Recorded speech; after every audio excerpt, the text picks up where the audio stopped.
Hey guys, আজ চলে এলাম পাস্তা নিয়ে। তো আজ হলো বৃষ্টির দিন, তো পাস্তা খেতে খুবই ইচ্ছে করলো, তো ভাবলাম পাস্তা বানিয়ে নিই। তো এখানে আমি পাস্তাগুলো প্লেটে ঢেলে ফেললাম। তো দু রকমের পাস্তা মিক্সড করে বানাবো আজ।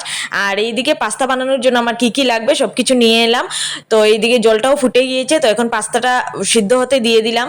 তো আজ পাস্তাগুলো খুবই সিম্পল ভাবে বানাবো, এমন কিছু দেবো না পাস্তাতে। তো এইদিকে সিদ্ধ হয়ে গেলো পাস্তাগুলো, আমি সেপারেট করে নিলাম। আর এদিকে তেলটা গরম হতে ছেড়ে ফেললাম। তো এখন তেলটা গরম হওয়ার সঙ্গে সঙ্গে আমি পেঁয়াজগুলো ঢেলে ফেললাম।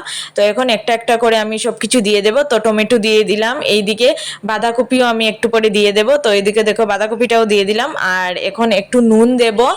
আর এখন একে একে করে মশলা দেবো সব কিছু। তো মরিচের গুঁড়ো, হলুদ গুঁড়ো আর ধনে গুঁড়ো দিয়ে দিচ্ছি। তো এখন এগুলাকে মিক্সড করব কিছু সময়।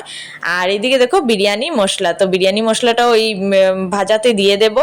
আর এখন পাস্তাগুলো ঢেলে ফেললাম। তো দেখো পাস্তার কালারগুলো দেখো, তো দেখে তো খুবই টেস্টি লাগছে।